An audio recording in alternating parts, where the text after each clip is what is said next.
Saya mengucapkan selamat Paskah. Kita merayakan kebangkitan Tuhan kita. Kita bersyukur bahwa Dia bukan Tuhan yang hanya mati bagi kita, tapi Dia bangkit bagi kita. Berapa banyak yang percaya ada kuasa di dalam kebangkitan Kristus? Lambaikan tangan. Itu sebabnya kita masih ada sampai hari ini dan menaruh iman percaya kita kepada Kristus. Saya ingin kita baca dulu bersama Filipi pasal yang ketiga ayat yang ke-10. Filipi 3 ayat yang ke-10, firman Tuhan di sana berkata demikian. Yang ku kehendaki ialah apa? Mengenal Dia dan kuasa kebangkitannya dan persekutuan dalam penderitaannya, di mana aku menjadi serupa Dia dalam kematiannya. Saudara, ayat ini berkata yang ku kehendaki ialah mengenal Dia dan kuasa kebangkitan.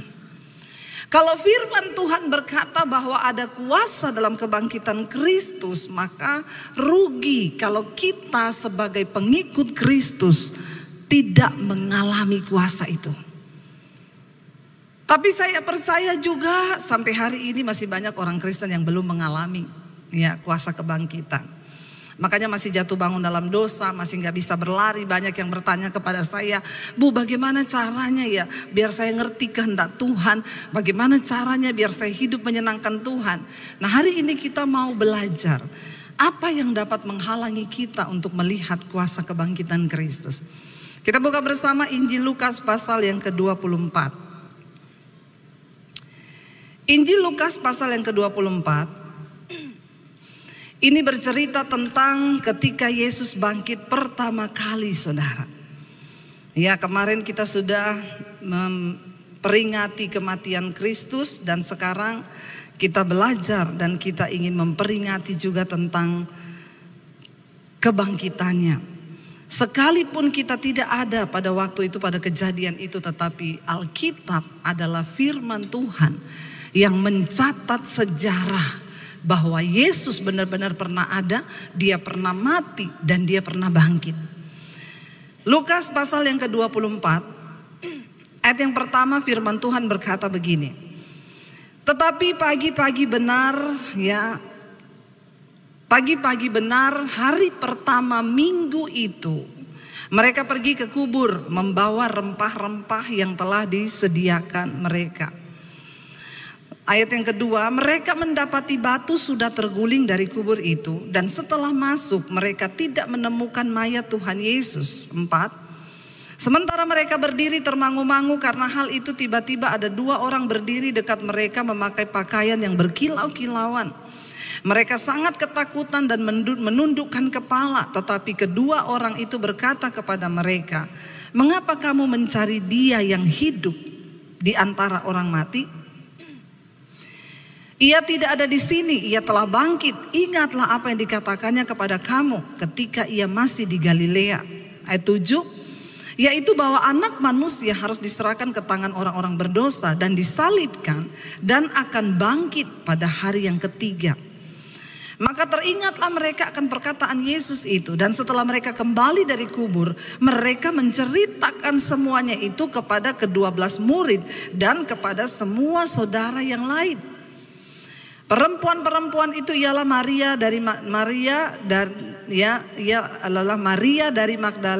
Magdala dan Yohana dan Maria ibu Yakobus. Dan perempuan-perempuan lain yang juga bersama-sama dengan mereka memberitahukannya kepada rasul-rasul.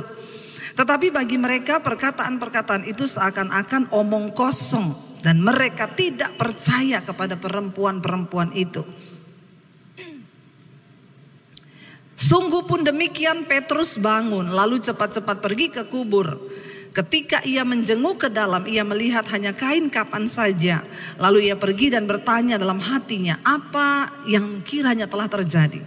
Saya ingin kita membaca ayat yang ke-13. Yesus menampakkan diri di jalan ke Emmaus. Ini adalah pertama kali Yesus menampakkan diri ketika Dia bangkit dari kematian. Ayat 13 berkata, Injil Lukas 24 ayat 13. Pada hari itu juga 2 orang dari murid-murid Yesus pergi ke sebuah kampung bernama Emmaus yang letaknya kira-kira 7 mil jauhnya dari Yerusalem. 7 mil itu setara dengan 11,5 kilometer ya. Kalau orang berjalan 7 mil itu 1 kilo, orang bisa berjalan itu kalau dia sambil ngomong-ngomong kira-kira 20-an sampai 30 menit untuk bisa mencapai 1 kilo. Santai sambil ngobrol. Kalau orang jalannya cepat bisa 15 sampai 20 menit. Jadi kalau kita perkirakan 7 mil sama dengan 11,5 kilometer, itu berarti mereka membutuhkan waktu sekitar 5,5 jam berjalan dari Yerusalem ke Emmaus. Sementara mereka berjalan, mereka bercakap-cakap. Jadi berarti jalannya itu bukan jalan cepat, tapi jalan santai. Dan segala sesuatu yang telah terjadi, ayat 15, ketika mereka sedang bercakap-cakap dan bertukar pikiran, datanglah siapa dikatakan di sana? Yesus sendiri. Yesus sendiri datang di tengah-tengah mereka, mendekati mereka, lalu berjalan bersama-sama dengan mereka. Ini penampakan Yesus yang pertama ketika dia bangkit. Jadi saya percaya, saya pikir 2 orang ini juga adalah orang yang spesial. Sehingga Tuhan menampakkan diri. Saya tidak tahu saudara, ketika mereka mendengar Yesus bangkit, orang 2 ini malah meninggalkan Yerusalem dan pergi berjalan ke Emmaus. Mungkin mereka akan pulang ke kampungnya, ke tempat tinggalnya. Kenapa? Karena Yesus yang kita bangga-banggakan udah mati, mau ngapain lagi? Walaupun kita sudah dengar dia dibangkitkan, tapi itu cuma kata-kata omong kosong. Lalu Alkitab berkata begini, Yesus sendiri datang berjalan bersama-sama dengan mereka.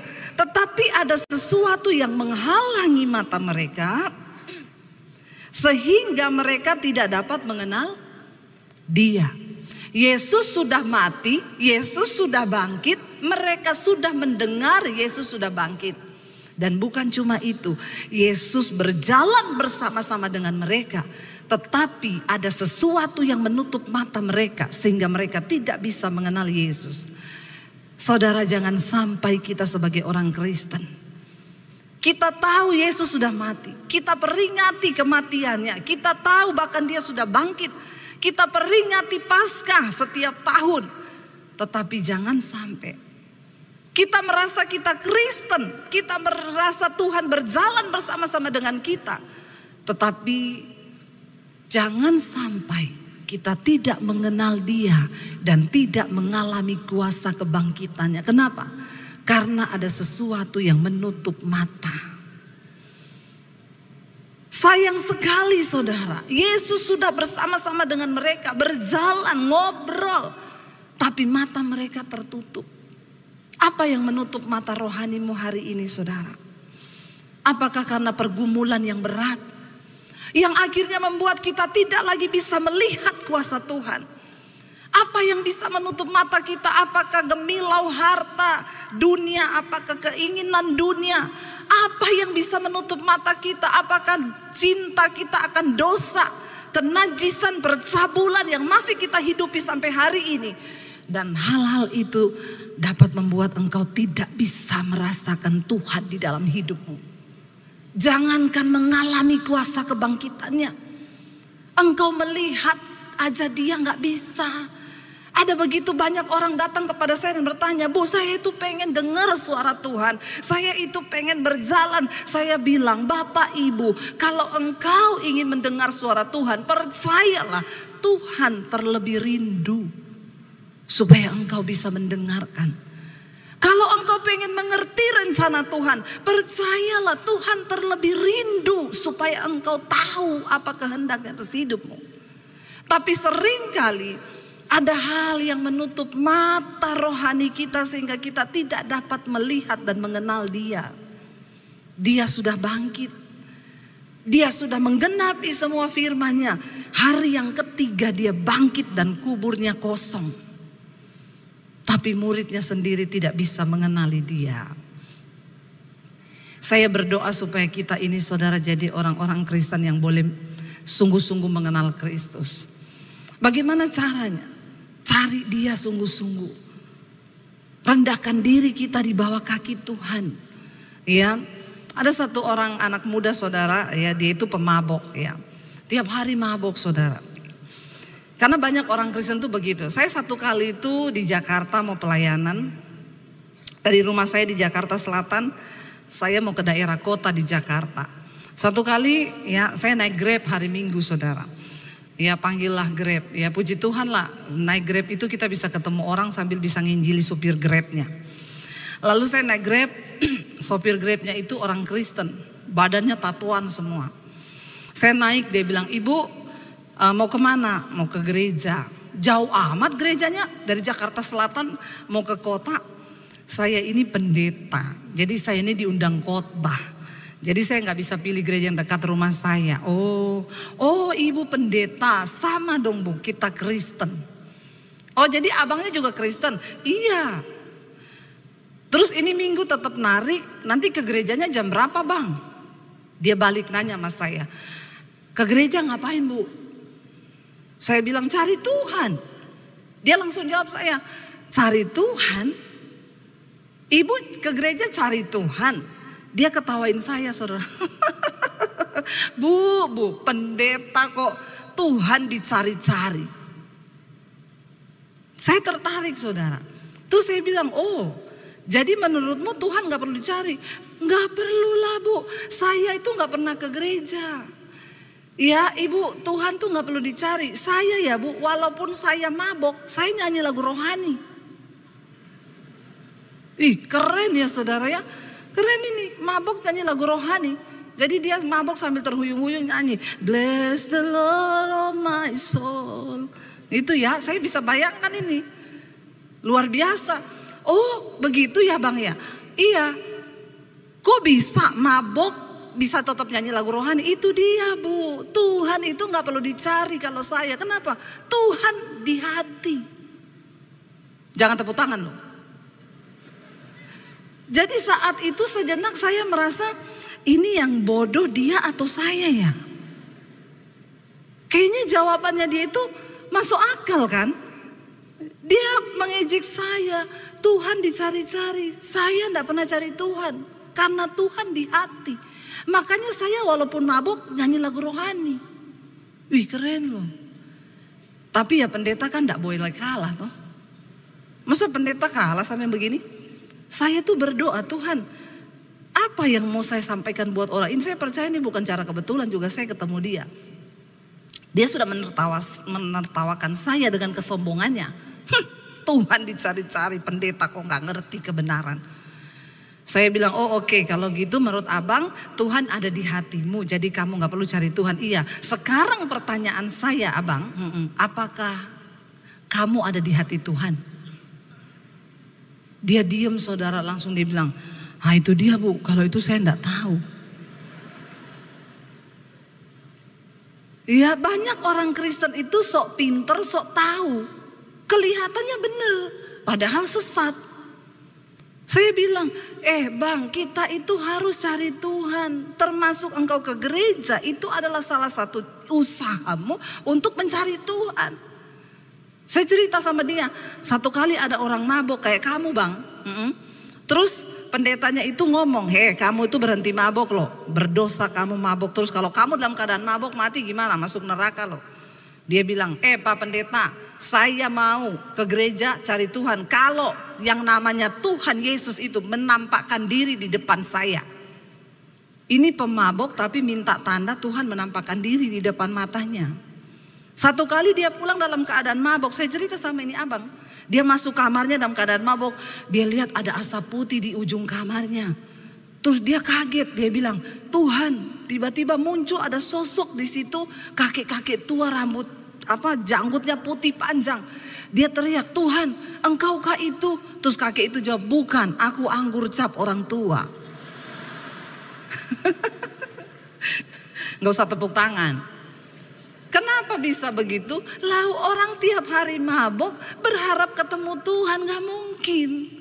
Cari Tuhan supaya engkau mengerti hatinya, supaya engkau mengerti jangan ada yang menutup matamu sehingga menakutkan. Engkau berpikir engkau mengenal dia padahal engkau tidak ada di hatinya. Makanya Yesus berkata, ada begitu banyak orang mengaku percaya, mengenal Dia, bahkan di akhir zaman banyak yang akan datang di depan Yesus berkata, aku melakukan mujizat demi namamu. Aku usir setan demi namamu. Tuhan bilang, enyah engkau daripadaku. Aku tidak pernah mengenal engkau sebab engkau pembuat kejahatan. Jangan ada yang menutup matamu sehingga engkau tidak bisa mengenal Tuhan dengan benar. Murid-murid ini Yesus datang ke tengah mereka berjalan bersama-sama. Tetapi Alkitab berkata mereka tidak bisa mengenal Dia. Kenapa? Karena ada yang menutup mata mereka. Lalu ayat yang berikutnya, ayat 17. Yesus berkata kepada mereka, apakah yang kamu percakapkan sementara kamu berjalan? Maka berhentilah mereka dengan muka muram. Jadi ceritanya mereka itu lagi jalan. Terus Yesus tanya lagi ngobrol apa. Terus mereka berhenti melihat kepada Yesus dan berkata dengan muka muram. Melihat Yesus lalu mereka ngomong apa saudara di sana? Dikatakan ya. Dia bilang begini saudara. Seorang dari mereka yang namanya Kleopas menjawabnya. Hei, kayaknya engkau satu-satunya orang baru ya di Yerusalem. Hello, lu anak baru dari mana? Kenapa? Kamu tidak tahu apa yang terjadi di situ hari-hari ini? Kamu gak update ya? Gak baca Facebook, gak lihat Instagram?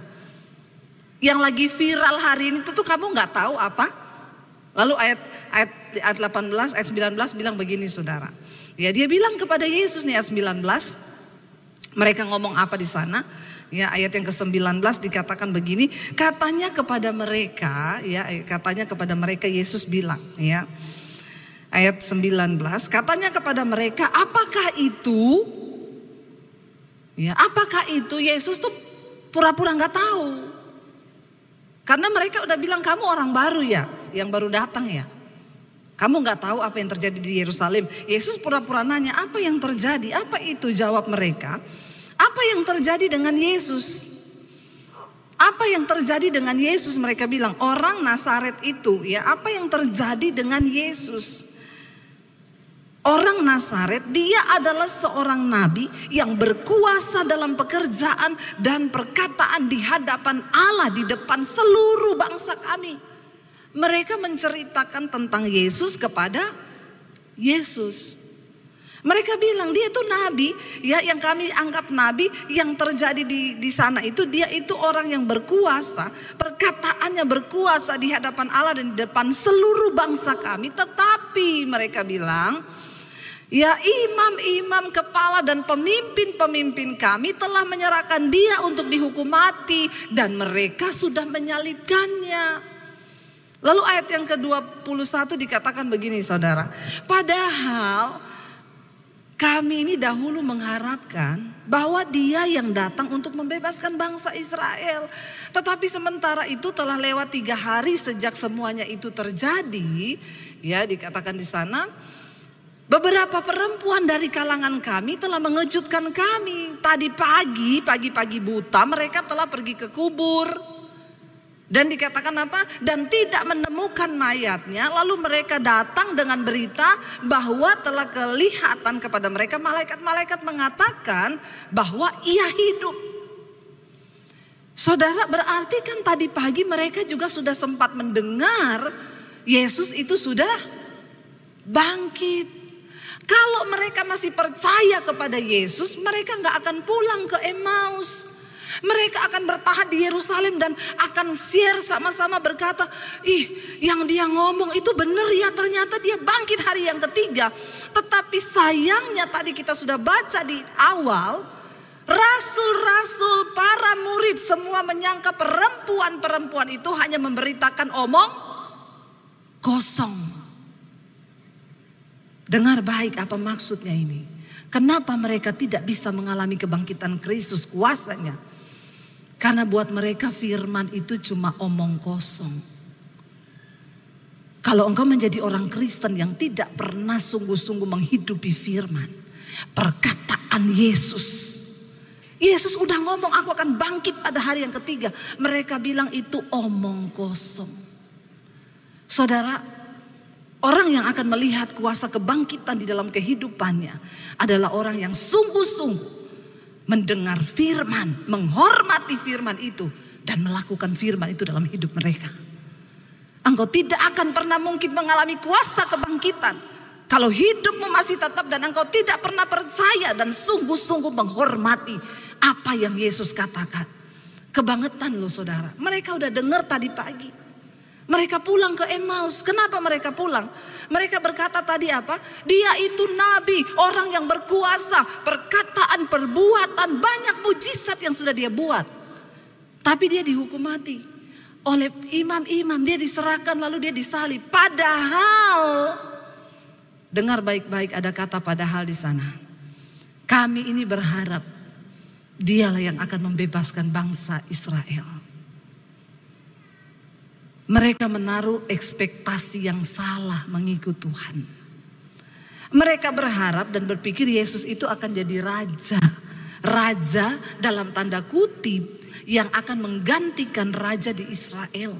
Kenapa Yesus dihukum mati? Karena gosip yang beredar, Yesus itu ngaku-ngaku dia raja yang akan menggantikan raja beneran di Israel. Pikiran mereka tuh sempit, hanya berpikir apa yang di depan mereka. Kenapa? Karena mereka berharap kalau Yesus jadi raja, dia semua akan diangkat jadi perdana menteri. Lumayanlah dapat jabatan wali kota. Yang mereka pikirkan itu cuma perkara-perkara dunia, bukan sesuatu yang sampai pada kekekalan.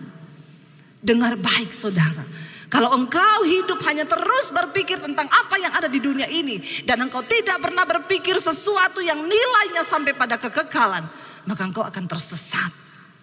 Hidup di dunia ini cuma sementara. Semua harta, jabatan, apa yang kau miliki, semua akan binasa. Tetapi ada sebuah hidup yang sampai pada kekekalan. Itu loh yang harus kita perjuangkan. Jangan cuma berharap berkat-berkat materi di dunia ini saja. Sehingga engkau menghalalkan segala cara untuk mendapatkan uang, kekayaan. Saling menjatuhkan, saling apa ya saudara, sehingga engkau lupa bahwa tujuan hidup kita yang sesungguhnya di dunia ini bukan yang cuma ini saja. Alkitab berkata di dunia ini kita cuma perantau. Ada satu kehidupan di dalam kekekalan yang sedang kita tuju. Dan kita ini semua sedang berjalan menuju ke sana. Murid-murid tidak mengenal Yesus. Kenapa? Karena ternyata selama ini motivasi mereka mengikut Tuhan itu tidak benar. Kalau saya mau tanya, kenapa saudara datang ke gereja hari ini? Supaya tokoku diberkati, Bu. Supaya pabrikku diberkati, anak-anakku diberkati. Ada orang kirim proposal doa kepada saya, Bu Debbie doakan ya 1. Suamiku diberkati, 2 pabrikku diberkati, 3 iniku diberkati, 4 anakku mantuku diberkati. Saya tanya, Ibu tujuan Ibu ikut Tuhan Yesus apa? Supaya diberkati kan? Saya bilang kalau gitu Ibu ke Gunung Kawi aja. Gak ada bedanya kan orang ke Gunung Kawi sama ke gereja? Maaf saudara, kenapa engkau ada di sini hari ini? Supaya engkau mengerti kehendak Tuhan. Perkara berkat jasmani itu Yesus bilang tidak usah engkau cari, karena itu sesuatu yang akan ditambahkan sebagai bonus di dalam hidupmu. Carilah dahulu kerajaan Allah dan kebenarannya, maka semua itu akan ditambahkan kepadamu. Kalau engkau berjalan barisan depanmu kebenaran, maka kemuliaan Tuhan akan mengikuti engkau. Tapi kalau yang engkau cari kemuliaan, itu artinya engkau sedang berjalan mundur. Kebenaran tidak ada di depanmu. Murid-murid berpikir padahal kami ini sudah taruh ekspektasi dia akan jadi raja. Ternyata mati. Makanya ketika perempuan-perempuan berkata Yesus bangkit, mereka gak peduli, omong kosong. Mereka pulang ke Emmaus. Ngeri loh saudara, jangan sampai kita menjadi Kristen dan tidak mengalami Tuhan. Lalu di sana dikatakan berikutnya, ayat 21 tadi, padahal kami dahulu mereka bilang mengharapkan bahwa dialah yang akan datang untuk membebaskan bangsa Israel. Tetapi sementara itu telah lewat 3 hari ya, sejak semua itu terjadi, beberapa perempuan dari kalangan kami telah mengujudkan kami pagi-pagi buta tadi. Mereka itu telah pergi ke kubur dan tidak menemukan mayatnya. Lalu mereka datang dengan membawa berita, telah kelihatan kepada mereka ada malaikat yang menampakkan diri dan berkata, ia hidup. Seharusnya kalau mereka benar percaya firman, mereka akan dengar itu, yes benar Tuhan. Tapi enggak, omong kosong. Saudara, seberapa jauh engkau menghormati firman Tuhan di dalam hidupmu? Berapa jauh ketika engkau mendengar firman, engkau berkata yes.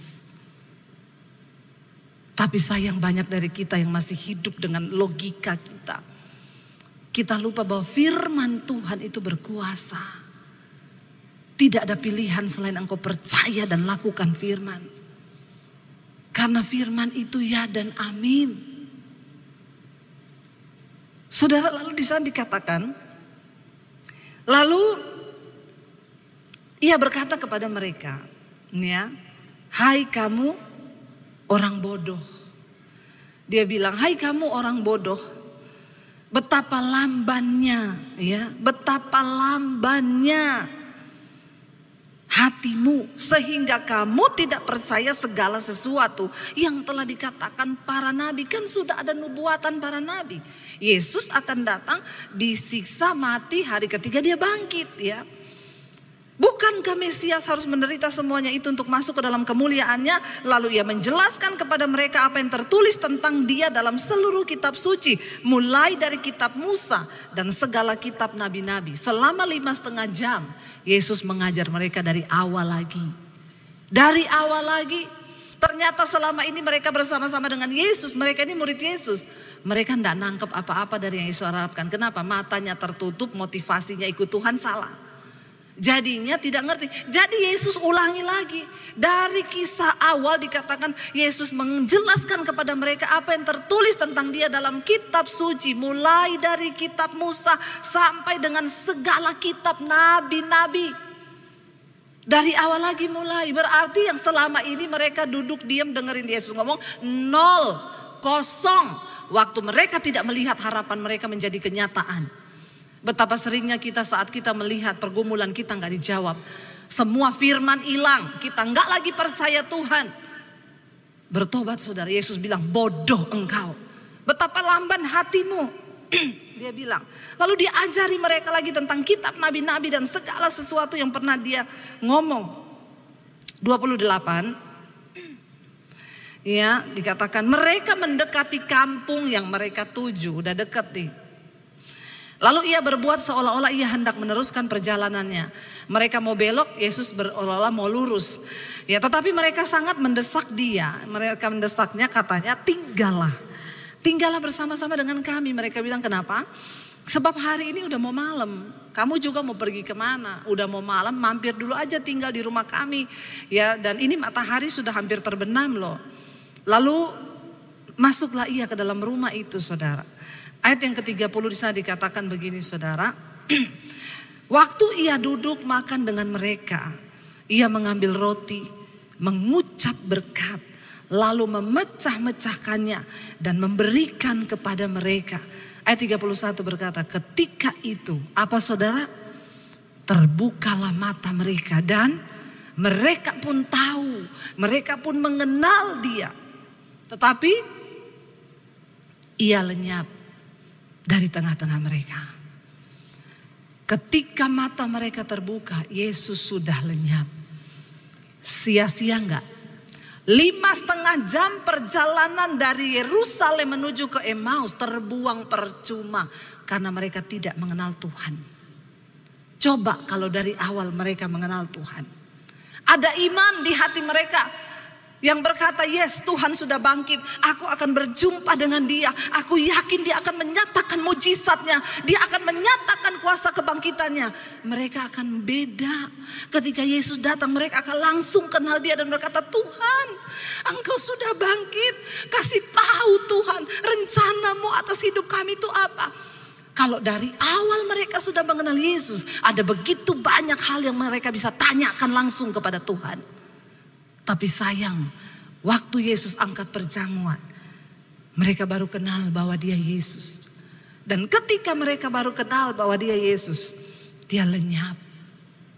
Mereka sudah kehilangan waktu yang sangat berharga dengan Tuhan. Betapa seringnya kita juga tidak bisa mengalami hal-hal pribadi bersama dengan Tuhan. Kenapa? Karena kita tidak bisa mengenal Dia. Kita tidak bisa mengenal rencananya. Saudara, cepat atau lamanya kehendak dan rencana Tuhan itu terjadi atas hidupmu. Itu ditentukan oleh ketaatanmu dan percayamu kepada firman Tuhan.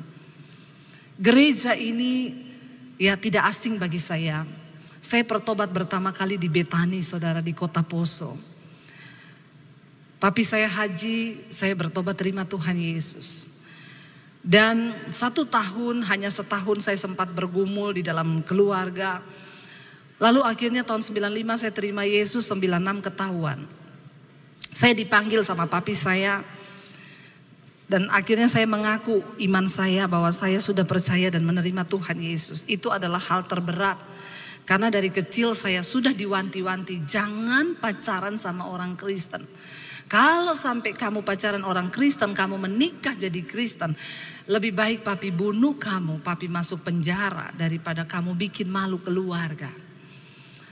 Jadi menurut papi saya berpikir satu saat saya bisa jadi Kristen kalau saya ketemu cowok Kristen. Makanya sangat dilarang jangan bergaul dengan orang Kristen. Jadi saya tidak berani jatuh cinta sama cowok Kristen. Padahal yang ganteng-ganteng tuh cowok Kristen. Nggak usah GR. Yang bertobat, yang tidak bertobat sama. Akhirnya saya singkat cerita mengalami perjumpaan pribadi dengan Tuhan. Karena sebuah pertanyaan dari saya, kenapa Tuhan itu menciptakan saya? Satu kali ketika saya akan berniat mengakhiri hidup saya dengan bunuh diri. Saya pikir semua sudah hancur, saya mau mati. Lalu saya mulai bertanya, kenapa sih Tuhan tuh kurang kerjaan ciptakan saya ke dunia? Siapa Tuhan itu? Saya mau tanya sama Dia, kenapa Dia ciptakan aku? Kurang kerjaan. Lalu kalau saya mati bunuh diri, saya masuk neraka terus Tuhan puas. Tanpa pengenalan yang benar akan Tuhan. Saya menuduh Tuhan itu jahat. Akhirnya saya mengalami, saya dijamah Tuhan malam itu. Ya tahun 95 saya bertobat terima Yesus. Singkat cerita hidup saya berubah. Saya berubah, semua dari karakter berubah 180 derajat, jangan 360 kebanyakan balik lagi. Akhirnya saudara ketika saya bertobat, saya tahun 96, saya disuruh memilih Yesus atau keluarga. Dan akhirnya saya diusir dari rumah tahun 96, itu saya baru lulus SMA loh, masih muda. Dan papi saya bilang jangan bawa ijazah. Silakan kamu pergi dari rumah, jangan bawa ijazahmu. Saya mau lihat Yesus kasih makan kamu pakai apa. Dengan bercucuran air mata saya tinggalkan keluarga saya. Lalu akhirnya saya mulai pelayanan ya di Betani. Sampai kita dulu kalau ikut dulu ada kalau ada seminar besar-besaran di sini ya, itu saya datang saudara. Ya, kita nginep di hotel-hotel pinggir-pinggir di sini ya, cari hotel murah-murah, penginapan murah-murah. Karena waktu itu saya belum kenal Pak Petrus. Kalau saya sudah kenal kan saya telepon, Pak saya butuh hotel nih ya. Tapi waktu itu belum kenal. Tapi saudara, ketika saya diusir dari rumah, saya tinggal di tempat kos di Palu untuk bisa dapat makan, bukan dapat gaji. Saya numpang tinggal. Kalau mereka udah berangkat kuliah, anak-anak kos, saya cuci baju, saya nyapu, saya nyetrika, saya ngepel. Sambil imam musik mungkin bisa maju. Lalu air mata saya bercucuran. Iblis datang ngomong, goblok, ikut Yesus menderita jadi pembantu. Pulang ke keluargamu, di sana bajumu yang cuciin pembantu. Kenapa kamu jadi pembantu? Dengan berlinang air mata, saya cuma bisa menangis dan bilang, Tuhan, Engkau sudah mati bagiku. Karena itu hidup yang aku hidupi sekarang bukan milikku lagi, tapi milikmu. Aku mau taat kepadamu Tuhan. Saya berdoa, saya dapat pernyataan Tuhan. Satu saat engkau akan melihat. Saya tiba-tiba saudara dapat penglihatan waktu saya lagi berdoa puasa di tempat kos itu. Saya dapat penglihatan, saya berdiri di depan ribuan orang begini saudara. Dan semuanya menangis. Saya melihat waktu itu belum ada film Passion of Christ. Saya udah dibawa dalam penglihatan kematian Yesus. Saya menangis di situ saudara. Lalu Tuhan bilang, satu saat engkau akan berdiri di mimbar. Dan engkau akan menyampaikan kasihku itu kepada semua umatku yang sedang membutuhkan kasihku. Engkau harus pergi kepada mereka. Saya melihat saya berdiri di depan ribuan orang di sana. Dan Tuhan berkata, pulau-pulau akan menanti pengajaranmu. Bahkan bangsa-bangsa akan menanti pengajaranmu. Saya bilang, yes, amin Tuhan. Begitu buka mata, yang saya lihat cucian dan piring kotor. Saudara bisa tertawa. Tapi saya menangis waktu itu. Saya bertanya, Tuhan, janji yang mana yang Engkau sudah ucapkan? Musik bisa main pelan-pelan biar lebih dramatis. Janji yang mana Tuhan yang Engkau ngomong? Kapan itu akan terjadi? Kapan saya akan melihat Engkau menggenapi firman-Mu? Tapi saya cuma bilang, sekalipun yang di depan saya itu piring kotor, pakaian kotor, saya nyapu, saya ngepel, aku mau tetap percaya kalau Engkau yang mengatakannya, maka itu akan terjadi. Saya menghidupi panggilan mengikut Tuhan. Badai, gelombang, terpaan, fitnahan, direndahkan, dijatuhkan, saya jalani. Bukan berharap saya jadi pendeta besar, bukan. Cuma dengan sebuah kerinduan apa? Aku mau menyerahkan hidupku karena Yesus sudah mati bagiku. Tidak ada yang lebih besar selain Dia menyelamatkan saya. Saudara, saya mau berkata, saudara, hari ini saya melihat semua yang Tuhan katakan itu Dia genapi. Dan Dia Tuhan yang tidak pernah berdusta. Dia Tuhan yang berjanji dan mengucapkan firman. Dan Dia juga adalah Tuhan yang akan menggenapinya. Cuma apakah kita ini mau percaya? Saya dapat WA ibu, kami menunggu kedatangan ibu di LA, ada 100 gereja yang rindu untuk ibu layani. Bangsa-bangsa dari Eropa. Betapa banyak saudara. Saya melihat hari ini Dia Tuhan bukan hanya berfirman, tapi Dia sanggup menggenapi. Jangan engkau buang waktumu dengan tidak mengenal Tuhan. Dia sudah bangkit dan ada kuasa di dalam kebangkitannya.